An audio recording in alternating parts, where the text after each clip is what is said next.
Fréquence. Fréquence 8. 90.5.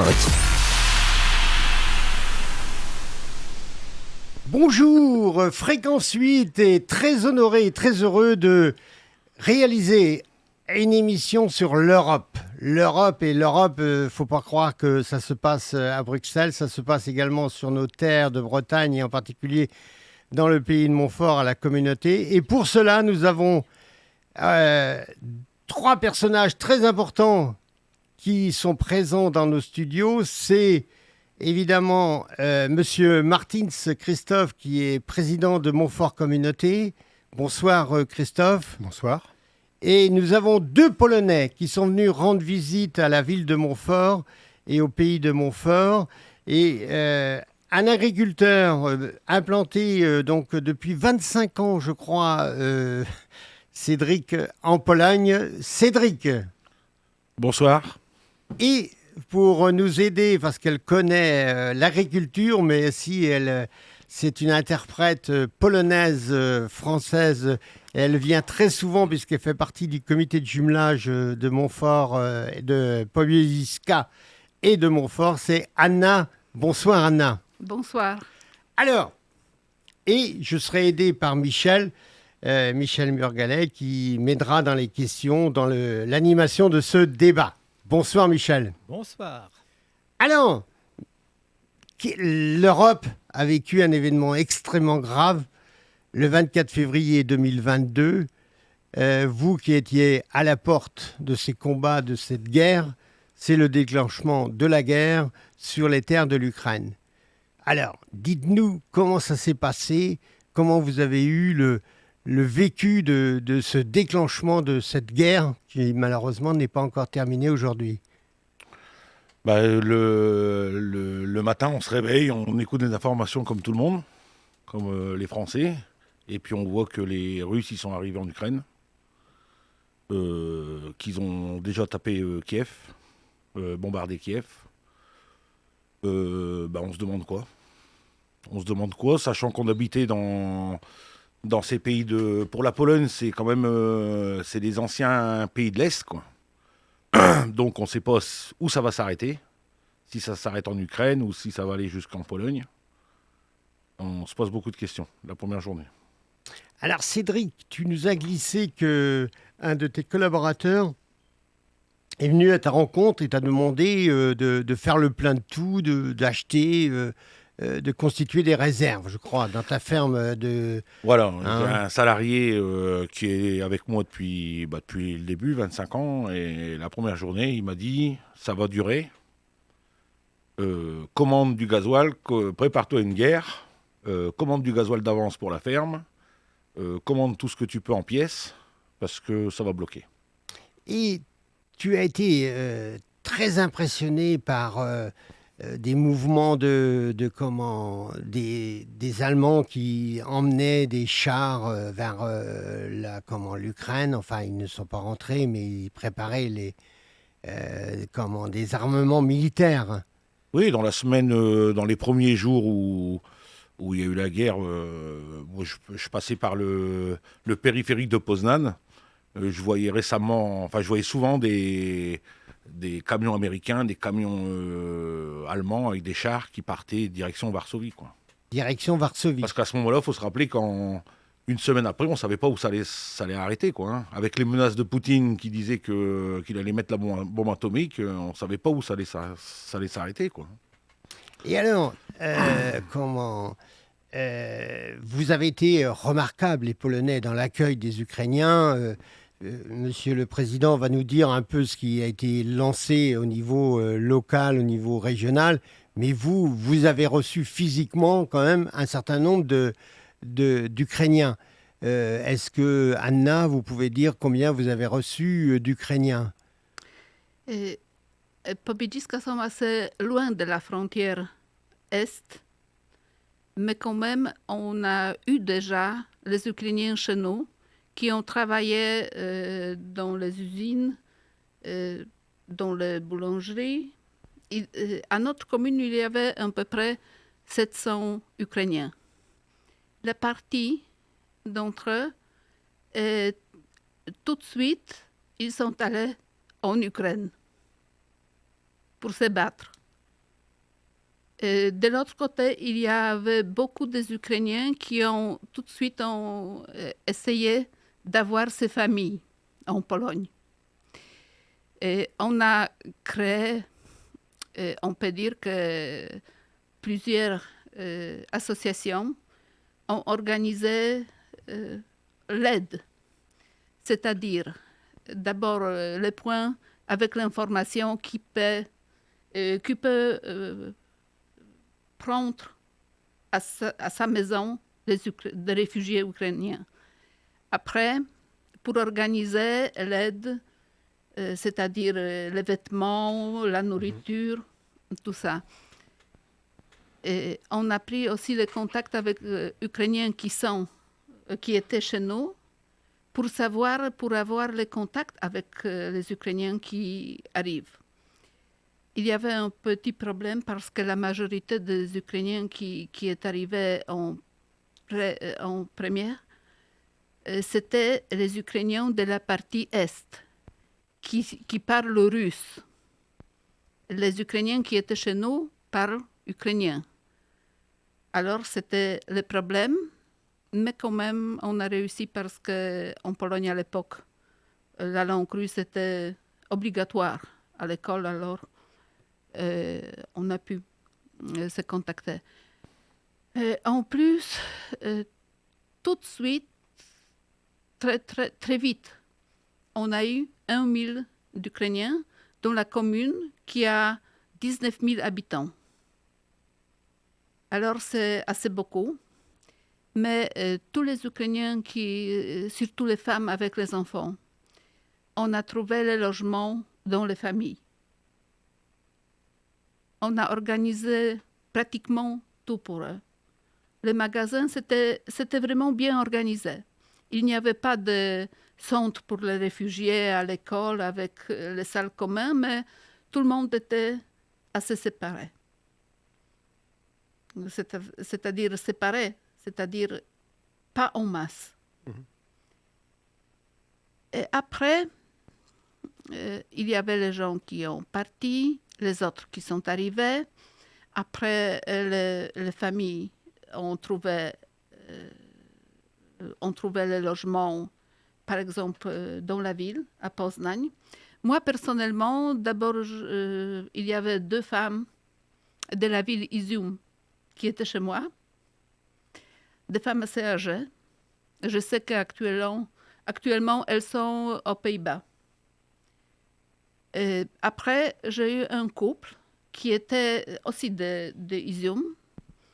Ils sont partis par la Russie, parce que les Russes ont les laissé passer la frontière, mais uniquement en Russie.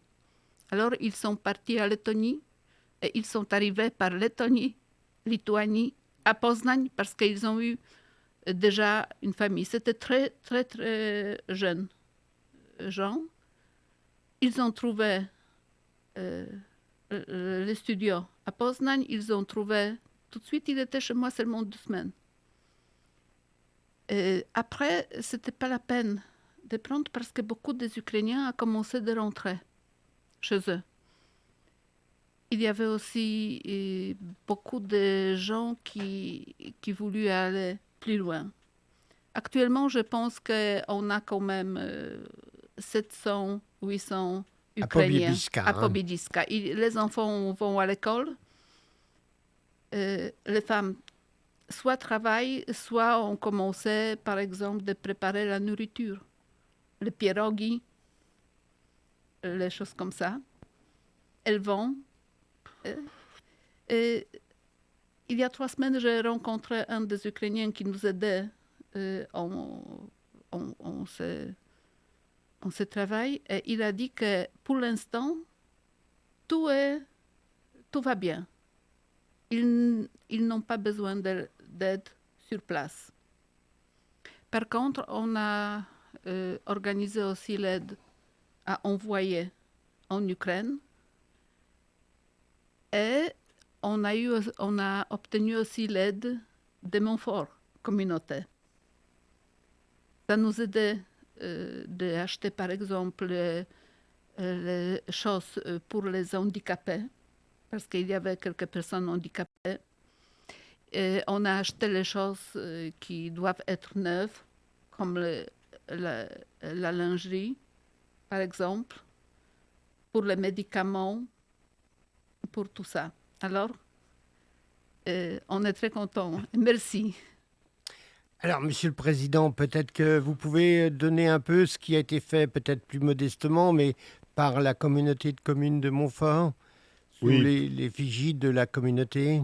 oui, plus modestement, c'est pas la communauté en tant que communauté, collectivité, c'est plutôt, on va parler de communauté de citoyens qui regroupe en effet Montfort Communauté, mais aussi les communes. Inutile de vous dire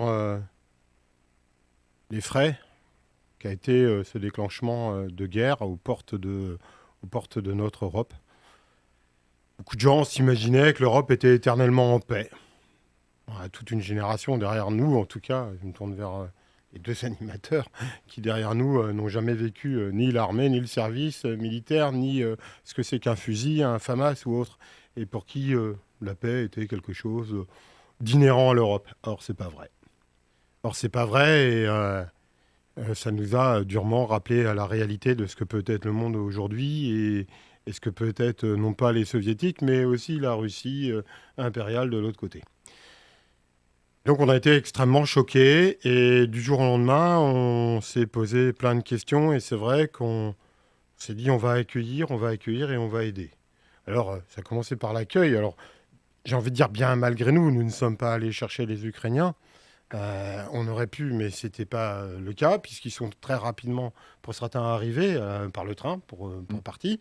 Et on a accueilli quelques familles ici dans des situations où on a fait comme vous. Alors pas de groupement de masse, pas de camp, entre guillemets. On les a répartis dans les familles qui se sont mobilisées bien avant que la préfecture, d'ailleurs, ait fait appel à nous. Des familles qui, individuellement, se sont mobilisées auprès des maires, auprès d'ici, de Montfort Communauté, en disant « Nous, on veut bien accueillir si vous avez femmes et enfants », puisqu'en général, c'était femmes et enfants qu'on a pu accueillir. Et on les a évidemment hébergés dans pas mal de familles. J'ai trouvé un mouvement de solidarité assez extraordinaire, avec des gens qui ne disposent pas forcément des plus gros moyens de vie, mais qui ont ouvert leurs portes, leurs chambres, leurs maisons, leur cuisine, et qui ont accueilli. Alors, aidés en soi par les communes ou la communauté, à la fois pour habiller, parce que certains sont arrivés avec rien. Moi, je me souviens de 2 jeunes femmes qui sont arrivées à Ifindic sans bagages, sans vêtements de rechange, sans rien. Et heureusement qu'on a été en train de faire une collecte, justement, et ils ont pu trouver bon an, mal an, faut pas rêver non plus, mais bon an, mal an, des vêtements pour continuer. Puis on a trouvé des logements. L'élément très important que je n'avais pas imaginé, c'est la téléphonie. Téléphone portable. Comment contacter son papa, son père, son mari, son frère. Et ça, très, très, très, très rapidement, même avant de manger, mais ça se comprend, hein, humainement, on a envie de prendre des nouvelles de ses proches. Et pour ça, eh bien, il faut un téléphone portable. Et donc, on a équipé, ça c'est Montfort Communauté qui avons pu équiper. Alors, on a pu accueillir 10, 20, 30 personnes qui sont, vous l'avez dit, madame, mais fort justement, qui sont arrivées ici. Ce n'était pas forcément un point d'arrêt. Certains ont rejoint d'autres familles à l'extérieur, d'autres sont partis sur d'autres régions, d'autres pays, d'autres sont même retournés en Ukraine. Mais il n'y a pas de souci, hein, c'était comment les accompagner de façon même transitoire. Et puis, notre volonté était d'aider, vous aidez, vous les Polonais, à accueillir. Donc en effet, nous avons attribué 2 subventions aux 2 comités de jumelage du secteur qui sont jumelés avec des villes de Pologne. C'est celui de Breteuil, et puis avec la région des Lacs là-bas, et puis Poblejiska. Donc là, on a attribué, globalement, on a dû attribuer 20 000 euros sur l'ensemble, 1 euro par habitant. C'est à la fois peu et rien, mais on ne l'avait jamais fait. On ne va pas se glorifier parce que c'est un temps vraiment pénible et honteux pour toute l'Europe. Mais on a voulu passer par les comités de jumelage, aussi en reconnaissance de nos amis polonais, pour ce que vous êtes, pour ce que vous faites, et pour ce que vous êtes finalement à la frontière de là-bas. Pour nous, c'est un peu la liberté quand même, ça reste la Pologne. Donc, et en plus, on vous connaît, vous venez ici, vous venez à Breteuil. Moi, je vous connais depuis à peu près une vingtaine d'années, donc valait mieux passer par vous. Voilà, c'était l'idée. Oui, moi j'ai été très surpris par le comportement du peuple polonais. Il est quand même passé chez vous, d'après les statistiques qu'on a actuellement, 9 millions d'Ukrainiens. Bon, 7,5 millions sont partis, mais il en reste encore, malheureusement, 1,5 million. Ça veut dire qu'ici, si la guerre continue malheureusement longtemps, c'est des personnes qui vont sans doute s'inscrire dans la durée et va se poser la question de l'accueil d'une population aussi importante, hein, pour un pays qui, même s'il a beaucoup évolué, reste encore un pays qui a quand même des problèmes d'équilibre financier, des problèmes économiques, enfin, etc. Je voulais vous demander, quel est l'état d'esprit actuel justement des Polonais par rapport à ce conflit qui dure, avec tous les risques qui sont derrière ce conflit? Pour l'instant, beaucoup des Ukrainiens qui sont arrivés déclarent qu'ils vont revenir en Ukraine. Mais il y a une partie de jeunes qui sont à l'école, qui ont commencé les études. Peut-être ils vont finir les études en Pologne. Peut-être il y aura des personnes qui vont rester en Pologne. Mais quand même, la majorité déclare qu'ils vont revenir en Ukraine. Le problème, c'est est-ce qu'il y aura si facile, parce que par exemple, Izium, ça n'existait plus. Il n'a rien là-bas.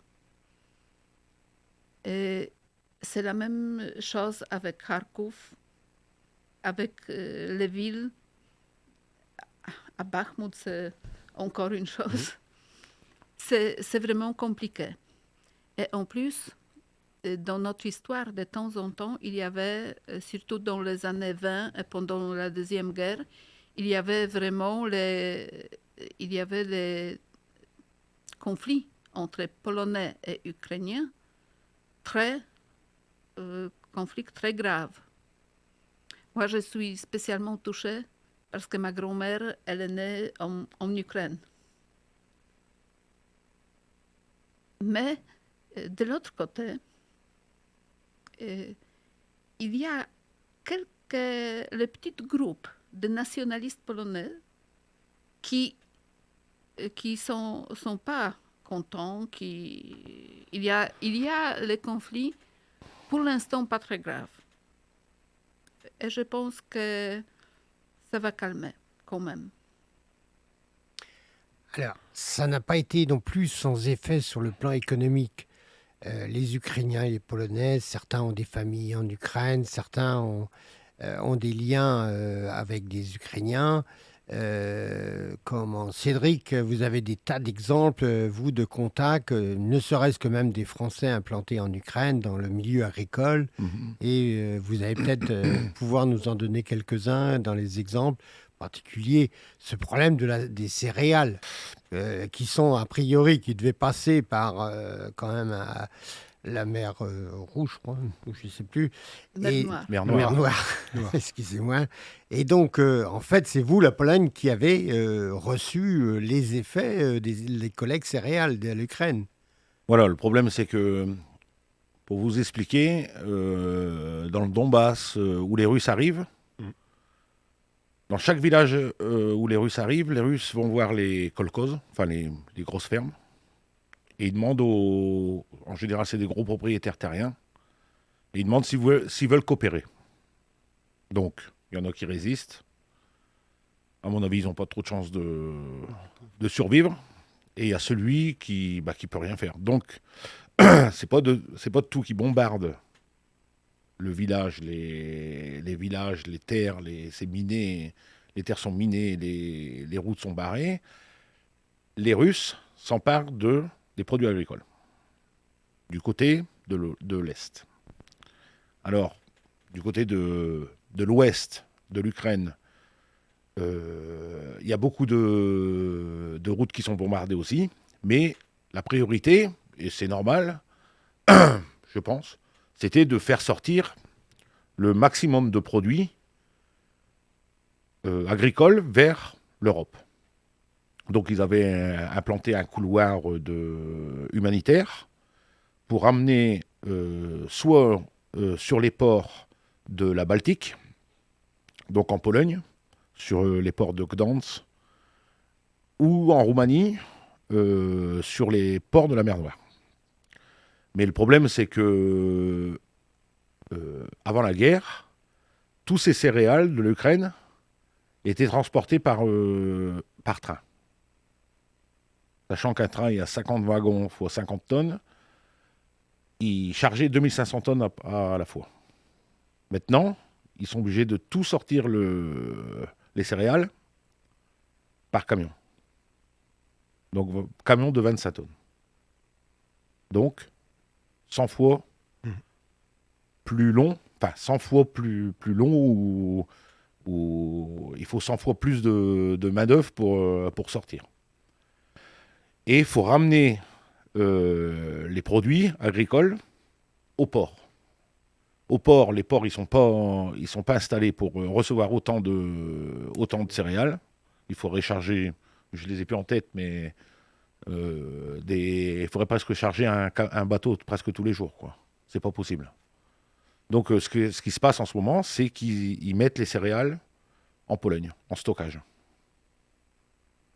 Et le problème, c'est que en Pologne, il y a un peu de problème avec les agriculteurs polonais, que je comprends aussi. Les silos sont pleins. Alors, sont pleins de céréales ukrainiens. Qui sont a priori avec des OGM aussi. Voilà. Et sachant que c'est quand même sont pas dans les normes européennes, voilà. On va dire. C'est pas des normes européennes. Donc, normalement, ça doit être bien diversifié au niveau des ventes. Mais on se pose des questions, quoi. Et malgré tout, le stock de blé, par exemple, moi, j'ai eu l'expérience, j'ai vendu mon blé au mois de décembre. Et j'ai vendu mon blé au mois de décembre. Ils sont venus seulement chercher mon blé fin février. Pourquoi ? Parce que tous les silos, même sur Poznan, donc à 600 km de la frontière, sont pleins. Donc ils exportent, ça part en Allemagne, ça part même en France, je pense, quoi. Mais voilà, il y a un gros problème économique. Il va y avoir un gros problème économique en Pologne à cause.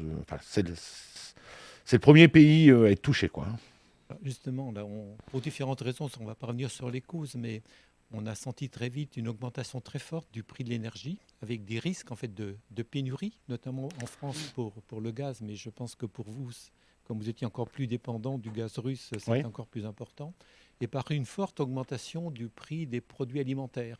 Ce qui fait qu'en France, on a quand même un certain nombre de difficultés pour les ménages les plus modestes. Et on peut supposer qu'en Pologne, on doit retrouver un peu les mêmes choses, non ? Accentuées peut-être. Je pense que c'est accentué en Pologne, parce qu'en Pologne, en plus, c'est pas la monnaie, c'est pas l'euro. C'était le zloty.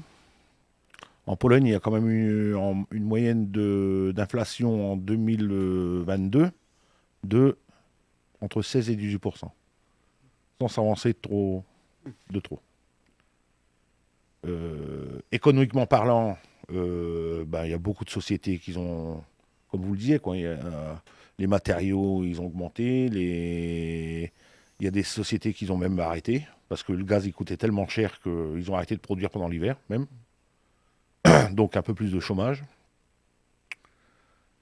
Et ça peut être dramatique, quoi. Ça peut devenir dramatique. C'est déjà une partie. Le Polonais, il sait bien se rattraper sur autre chose. Il a connu ces écarts comme ça, mais il ne faudrait pas que ça dure, quoi. Il ne faudrait pas que ça dure. Et les banques, voilà, ils ont du mal à suivre, quoi. Les taux d'intérêt sont élevés. Les taux d'intérêt sont élevés. Les taux d'intérêt sont arrivés à entre 8 et 9%, quoi, En Pologne. avec l'inflation. Et la situation alimentaire des ménages les moins bien lotis en termes de revenus. Peut-être Anna. Peut-être.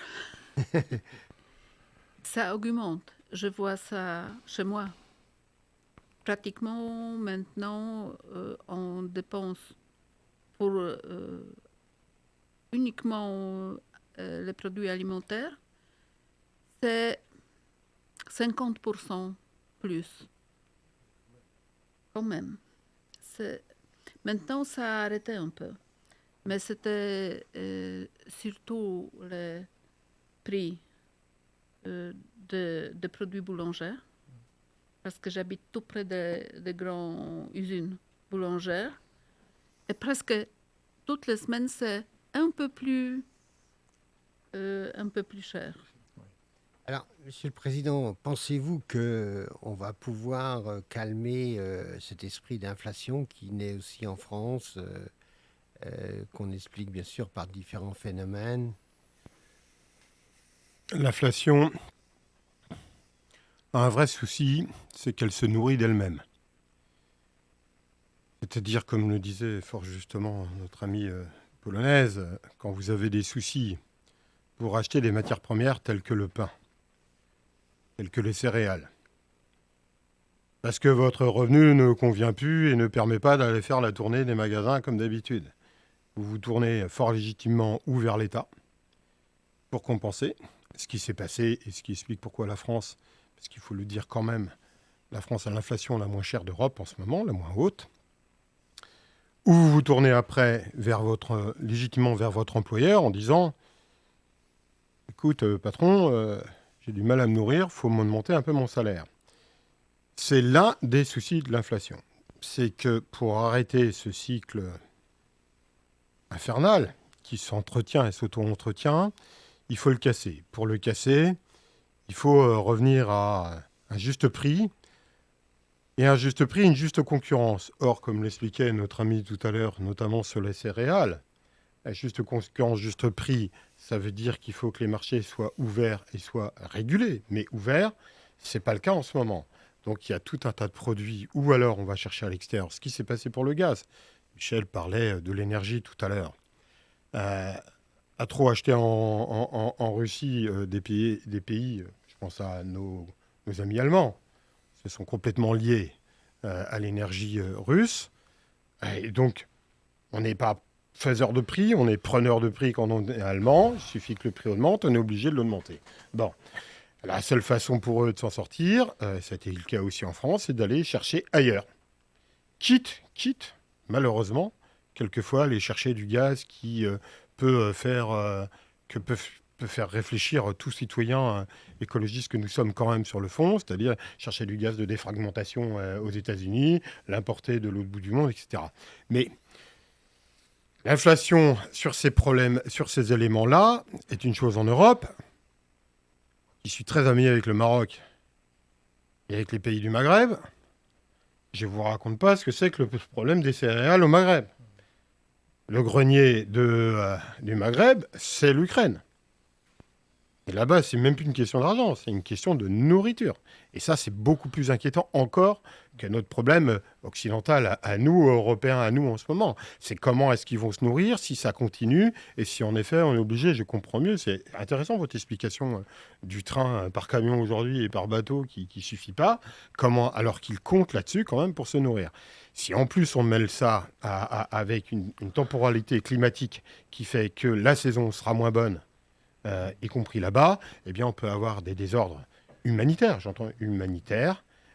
en termes de nourriture. Et l'inflation, finalement, ne sera qu'un petit problème par rapport à la nécessité de nourrir une planète. Au Maghreb, moi j'ai entendu, ils ont une réserve de céréales de 1 mois. Oui. Alors qu'avant, ils étaient déjà en cycle tendu. Mais là, voilà, ils ont à manger pour 1 mois. Oui, la situation, en fait, remet en cause complètement tous les schémas sur lesquels était organisée l'Europe, le monde, sur lesquels reposaient, en fait, nos fonctionnements. On avait à un moment des politiques de stockage, elles n'existent plus. On est sur des flux tendus. Les plus grosses difficultés sont à attendre pour les pays justement qui étaient très importateurs de céréales et qui comptaient à la fois sur l'URSS, enfin sur la Russie plutôt et l'Ukraine pour leur approvisionnement en céréales. C'est le Moyen-Orient, c'est l'Afrique du Nord. Alors, il y a un autre problème, ce que je voulais évoquer avec vous, c'est qu'on l'a bien senti pour l'agriculture en Europe, c'est que ces deux pays, l'Ukraine et la Russie, étaient quand même des gros fournisseurs à la fois d'engrais et de matières premières pour les fabriquer. D'où, en fait, des fortes augmentations du prix de ces intrants. Comment vous avez ressenti cet aspect-là en Pologne ? Ah ben, on l'a très bien, très mal ressenti parce que l'engrais a pris 5 fois de la valeur, quoi. Donc, le problème, c'est ça a pris 5 fois de la valeur et l'année dernière, c'était introuvable, quoi. On ne pouvait pas trouver d'engrais. Donc, dit pas d'engrais, on peut faire l'impasse sur le phosphore, sur la potasse, mais l'azote, automatiquement, quand on baisse l'azote de 50% en moins, on peut baisser de 70% de rendement. Pour vous expliquer un peu le... Donc, c'est dramatique. Après, bon, il y a eu des fluctuations. Il y a beaucoup de gens aussi qui ont acheté de l'engrais avant la guerre. Ils ont stocké et ils ont fait une petite marge de bénéfice. Une petite marge, quand je dis une petite marge, j'en connais qu'ils ont fait 300% de marge. Donc voilà, il y a eu des gens honnêtes, il y a eu des gens malhonnêtes. Oui, dans tous ces cas, là, la spéculation. Voilà, la spéculation existe. c'est comme on dit, il y a l'inflation, c'est comme monsieur disait, quoi. Il y a l'inflation. Dans la partie d'inflation, il y a une spéculation incontrôlable. Alors pour vous, est-ce que ça a modifié votre manière en fait de gérer votre exploitation, de concevoir votre assolement? Moi, personnellement, j'ai arrivé à temporiser. C'est vrai que j'ai mis un peu moins d'engrais, mais j'ai pas eu beaucoup moins de rendement. En général, en Pologne, ils ont temporisé, comme un peu en France, quoi. Mais le problème, c'est cette année. Cette année, en Pologne, les Polonais n'ont pas... Je parle pour la Pologne. Les Polonais n'ont pas vendu leurs céréales. La céréale, elle est descendue de 30% de la valeur. L'engrais a baissé aussi, mais ça a baissé de 15%, quoi. Et là, cette année, je connais des agriculteurs qui sont quand même en grande difficulté parce qu'ils ont leur stock de blé invendable ou alors vendable à un prix dérisoire. Et puis l'engrais, faut l'acheter quand même, quoi. Alors, vous nous avez fait l'honneur de venir dans ce pays de Montfort et en particulier de visiter des entreprises agricoles qui se sont mises sous la méthanisation, c'est-à-dire essayer de trouver des énergies nouvelles, renouvelables. Quel sentiment en avez-vous tiré, puisque a priori, pour l'instant, vous n'êtes pas tellement ouvert sur ce plan-là, et quels sont un peu vos ressentis?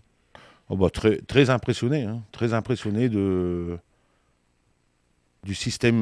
Moi, je me rappelle, il y a 20 ans, on disait tout le temps, la Bretagne, voilà, c'est la fosse à purin de la France, quoi. On rigolait, mais c'était un peu ça, quoi. Et aujourd'hui, le porc, je parle sur le porc, ce qu'on a vu, les porcheries, les élevages bovins, même le lisier est recyclé à 100%, quoi. C'est très bien. C'est très bien. Je pense que j'avais été voir dans des régions de France, ailleurs dans la Meuse, dans la Champagne. Je pense qu'ici, je pense que ça peut être c'est chapeau. Est-ce que vous allez prendre du retard ou quoi? Quelle impression as-tu? Crois-tu que le domaine agricole de Pologne de la ville de Powierzchka et de son environnement autour de Poznan va prendre du retard sur ce plan-là? Oui, je pense. Et je pense qu'ici, il y a eu Voilà, les agriculteurs, ils ont su... il y a 20 ans, je pense que les agriculteurs, ils ont reçu presque des coups de bâton par l'État. Ils ont pas cédé. Ils ont trouvé des solutions pour recycler le lisier, pour recycler l'azote. Et puis aujourd'hui, ils sont forts là-dessus.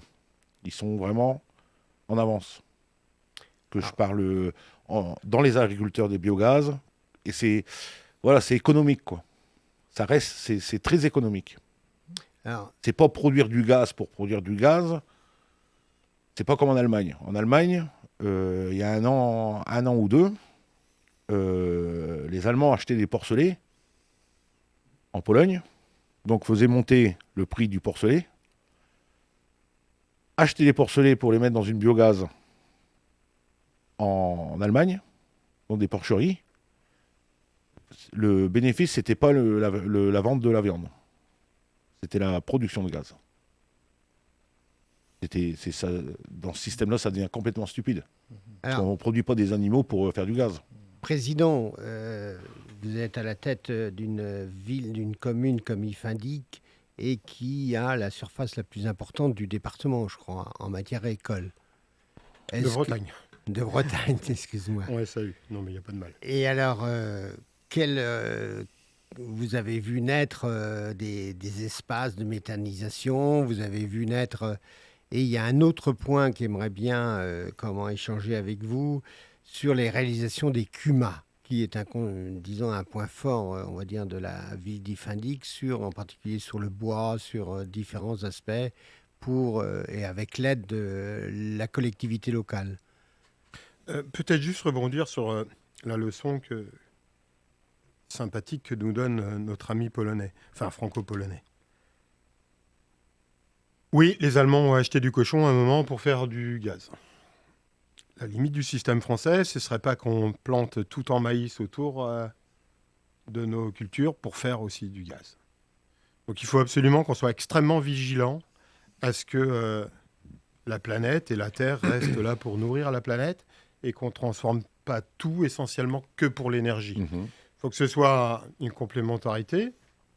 Et pourquoi pas ? Parce que fondamentalement... c'est super intéressant de partir d'un produit qui est quand même pas très classe et d'en faire une source de production à la fois de chaleur ou d'énergie. C'est quand même, fondamentalement, il y a une idée forte. Maintenant, il ne faut pas que ça nuise à l'alimentation et à la production animale ou végétale des terres bretonnes. Et aujourd'hui, on se pose, enfin, c'est pas Michel Burgalet qui me dira le contraire, parce que c'est un expert en termes d'agriculture, il pourra compléter ou démentir, mais l'agriculture bretonne est à un virage là-dessus. Est-ce qu'on devient, pour certains, que énergéticien ? Est-ce qu'on abandonne la filière laitière ? Est-ce qu'on abandonne l'élevage ? C'est une vraie question. D'autant plus que si certains meurent de faim encore dans le monde, manifestement ici, on se tourne vers des modes de consommation que je ne critique pas, mais qui sont moins de viande, plus de végétaux, plus de protéines végétales, mais sur un changement qui percute un peu le modèle historique breton. Donc oui, les Bretons et l'agriculture bretonne sait se saisir de ces forces, et la méthanisation peut en être une. Oui, par contre, comme pour les Allemands, parce que nous ne sommes pas meilleurs, elle mérite d'être encadrée, d'être réfléchie et accompagnée pour éviter tout type d'excès inhérent surtout en ce moment. Rendez compte, on peut faire du gaz quasiment gratuitement plutôt que d'aller chercher en Russie. Exactement. Alors, donc, mais il faut faire attention et se préoccuper de ces problématiques. Sur les CUMA, oui, c'est j'ai envie de dire, c'est le plus beau modèle hérité de cette philosophie bretonne pour ceux qui connaissent, la JAC, la JOC, de se travailler ensemble, de mettre en commun ensemble pour acheter ensemble, produire ensemble. Ce n'est pas le kolkhoz ou sovkhoz soviétique historique, mais c'est une magnifique idée. Plutôt que d'acheter un tracteur tout seul, c'était d'y aller à plusieurs. Et aujourd'hui, plutôt que de faire une filière bois, c'est-à-dire tout seul, d'acheter un broyeur tout seul, de faire un hangar tout seul, c'est de se mettre ensemble avec d'autres pour réaliser. Je crois encore en ça. Maintenant, je pense que là, comme partout, l'individualisme sévit, mais ce n'est pas seulement vrai dans le monde agricole, que les CUMA, les coopératives agricoles, parce que dans le fond, c'est une coopérative de moyens, ont eu des temps forts, y compris jusqu'au milieu des années 90, et qu'on est à... Gérard, on a un petit pas là, c'est moins puissant, moins prenant. Et de la même façon que le mode agricole où on parlait d'hectares, il n'y a plus de petites CUMA. Maintenant, celles qui réussissent, c'est vraiment des très grosses CUMA avec des engins où tout de suite, comme on dit, 1000 € le cheval pour le tracteur. Quoi. C'est 500 chevaux, c'est 500 000 € quoi, un tracteur aujourd'hui. C'est impressionnant, mais je parle pour Zloty parce que je n'ai pas la conversion, mais c'est impressionnant. Donc ils se mettent à plusieurs pour ça. Ça reste un élément fort de l'agriculture bretonne, Gérard, mais là aussi, il faut ne pas perdre l'objectif, qui est quand même de la production saine et pouvant traverser les problématiques de l'agriculture bretonne d'aujourd'hui et de demain. Oui, si vous étiez venu nous voir il y a 18 mois, je pense qu'on n'aurait pas tenu avec vous les mêmes propos. La France a été très marquée en 2022 par une profonde sécheresse et le problème de l'eau apparaît comme étant finalement l'un des problèmes majeurs de nos sociétés. Alors, certains disent que c'est un problème conjoncturel, mais personnellement, je pense qu'on est plutôt sur un problème structurel qui est lié en fait à la modification climatique. Et donc, on est amené à faire évoluer les systèmes de production pour tenir compte à la fois de la raréfaction de l'eau et aussi de la variabilité du climat. Est-ce que vous rencontrez ces mêmes problèmes en Pologne ? Est-ce que vous avez été concerné par des sécheresses ces dernières années, des déficits en eau importants ? Bien sûr, en Ouais. Pologne, il y a- c'est depuis quelques années même qu'on a des problèmes d'eau. Mais cette année, particulièrement, c'est vrai que il y a des rivières, comme en France, qui s'assèchent. euh, et ça nous fait peur. Mm. En Pologne, ça fait peur. Moi, je parle pour mon cas, par exemple, je fais des pommes de terre de consommation.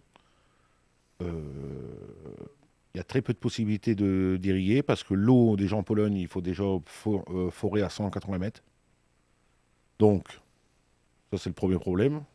Deuxième problème, si on a l'eau, il faut remonter l'eau au sol, donc de l'énergie, que l'énergie coûte 3 fois plus cher. Donc, bah voilà, on travaille, on essaye de travailler, Enfin, moi, personnellement, en Pologne, j'essaye de démarrer des semis sous couvert, avec même une société Sly ici en Bretagne. Châteaubourg. Voilà. Et on travaille, on essaye de faire des expériences pour essayer de. Mais on est impuissant. On est impuissant sur la sécheresse. On est impuissant. Je pense que tous les agriculteurs sont arrosés. Après, on peut arrêter. C'est vrai il faut faire attention à l'eau. L'eau, ça devient une matière très rare. Euh, Maîtriser. On sait très bien que pour faire pousser une plante, il faut toujours de l'eau. Donc, au Maghreb, voilà, ils ont ce problème-là. Ils l'ont depuis quelques années. Donc, peut-être aller voir ces gens-là, ils ont une expérience aussi, parce que, voilà, ils ont plus d'expérience que nous au niveau de la rétention des sols. Hein. Alors, est-ce que vous pouvez nous dire un petit peu les perspectives, comment vous voyez les liens qui peuvent se créer, Pologne, France, l'Europe, cet avenir de l'Ukraine Anna, un petit peu, quelle est votre analyse, quel est votre espoir en tant que Polonaise?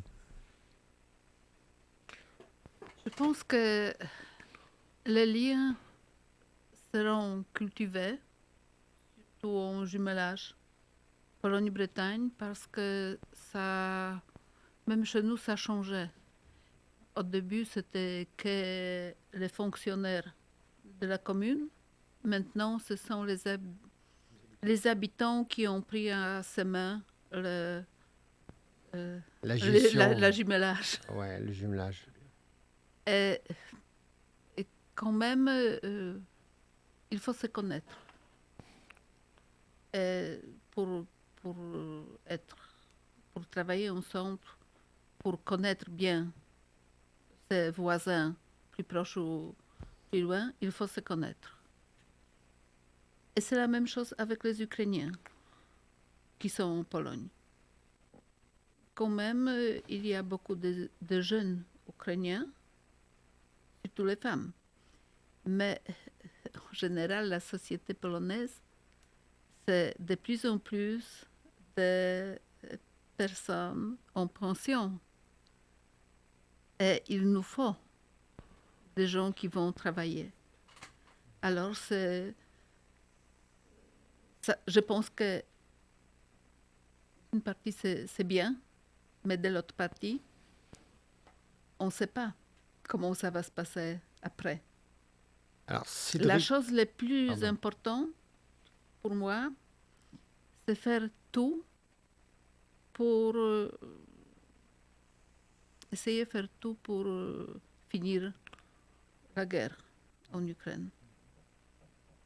Cédric, alors, vous qui avez la chance, le bonheur d'avoir des enfants, êtes-vous optimiste pour vos enfants polonais quel avenir, vous pensez, peut se dessiner pour eux? En premier, de toute façon, Anya elle avait raison, hein, il faut que cette guerre s'arrête, quoi. Il faut que cette guerre s'arrête. On pourra pas. Enfin, ça coûte cher à tout le monde, quoi. Je sais pas, je fais pas de politique, je sais pas comment que ça doit s'arrêter, mais le plus vite sera le mieux. Parce que c'est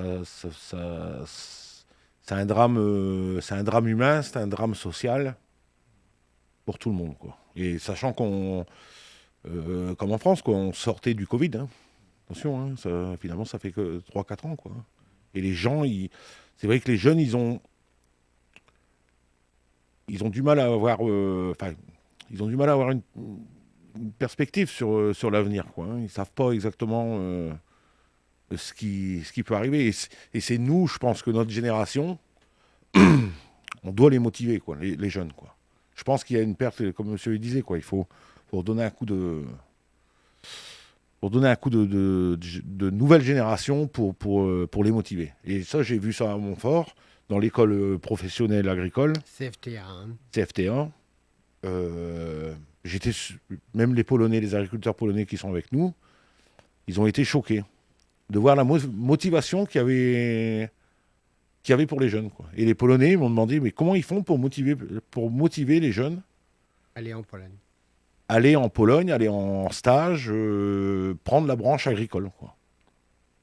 Alors, Monsieur le Président, vous qui êtes à la tête de beaucoup de responsabilités, vous vivez bien sûr, vous appréciez la valeur des jumelages, des rencontres entre la Pologne et puis la Bretagne. Est-ce que comment voyez-vous le devenir, bien sûr, du comité de jumelage, peut-être pas, mais de ces économies bretonnes et polonaises? Plus globalement, je pense que le monde de l'après-guerre, de la Deuxième Guerre mondiale est en train de mourir et est en train de se dessiner un autre monde. Le tout, c'est de savoir vers quel monde on veut se tourner et quel dessin on veut y donner et quelle ambition. Moi, je suis profondément européen. Je ne reviendrai pas sur mon histoire personnelle, mais je ne crois pas à une solution qui soit une solution juste Bretagne-Pologne ou juste Bretagne-Ukraine ou juste... Seule l'Europe peut aujourd'hui être un poids suffisant, une organisation suffisante pour réallouer des moyens de production, pour donner envie à notre jeunesse, pour donner un avenir à notre jeunesse, pour avoir la paix à nos frontières. Parce que de l'autre côté, il y a un autre monde qui s'organise avec la Chine, que moi je vois aussi beaucoup en Afrique, hein. On parle rarement des Chinois qui sont toujours derrière. Mais on n'en parle jamais, c'est un peu tabou, dans le fond, ou on en parle peu. Mais Chine, Russie, c'est quand même des mastodons qui peuvent impressionner une petite région comme la Bretagne si on ne se bouge pas. Et nous, notre avenir de Bretons, comme l'avenir avec nos amis polonais, elle passe par une organisation et une intégration plus forte de l'Europe. Moi, je parle souvent de citoyenneté européenne. C'est pour ça que je crois au jumelage. On ne parle pas la même langue, mais je ne parle même pas la même langue que mon grand-père qui parlait breton. Moi, je parle gallo. Même en Bretagne, on ne parlait pas la même langue, nous deux. Alors, on se comprenait quand même, hein. Mais alors, donc, c'est pas gênant de discuter avec des Polonais, comme demain, je l'espère, et je le souhaite pour les Ukrainiens, qui puissent rentrer aussi dans l'Europe, sans être une agression, comme je l'entends quelquefois pour la Russie, mais qui, s'ils partagent nos valeurs, nos fondements et notre envie de donner à la jeunesse un avenir, bah, c'est comme ça que je vois, Gérard, les choses. Et les jumelages, les habitants... Pas seulement les fonctionnaires, même s'ils sont importants. Pas seulement les fonctionnaires, pas l'État au sens même, mais le cœur de ce qu'est une nation, les habitants. Ce sont les habitants. Voilà, oui. Et bien qu'on puisse continuer à échanger et construire. Oui, et moi je pense encore que dans notre jumelage, il y a encore une chose très importante, que quand même notre jumelage est trilatéral avec Mark Heidenfeld. Exactement. Et quand tous les 2 ans, il y a les rencontres citoyennes, 3 nationalités, 3 langues différentes, et tout le monde sont ensemble. On se connaît. C'est quelque chose de très précieux pour moi. Michel, peut-être un petit mot, une courte... Oui, on quitte un monde qu'on l'on connaît bien, on ne sait pas dans quel monde on va. On est une société qui est excessivement fragile, aussi bien sur le plan économique que sur le plan social. On sort de la pandémie, etc. Il y a une remise en cause de tous nos schémas de développement. La question, c'est comment retrouver du sens commun, comment restaurer du dialogue entre les différentes populations, entre les différentes composantes d'un territoire, comment bien vivre les mutations qui sont devant nous. Je crois qu'en Bretagne, on a utilisé un moment, et je crois que ça a été particulièrement pertinent, c'était la culture de la coopération et du fonctionnement en réseau. Se rencontrer entre personnes différentes, savoir écouter les autres, les comprendre, prendre dans ce qu'ils disent ce qu'il peut y avoir de positif pour avancer ensemble vers un projet collectif. Il me semble qu'on a pu le faire en agriculture en Bretagne, et je pense qu'on devrait pouvoir le faire pour l'ensemble des territoires. C'est mobiliser en fait l'ensemble des forces autour des projets collectifs. On a besoin de retrouver du sens à l'action et à la vie de chacun. Merci les Polonais d'être venus à Montfort, Merci bien. d'avoir honoré les entreprises que vous avez visitées. Merci Anna au nom du comité de jumelage, et merci Christophe pour avoir su apporter la petite touche qu'on a besoin pour donner le moral à tous. Merci, à bientôt sur Fréquence 8 pour une prochaine émission. Fréquence 8. 90.5.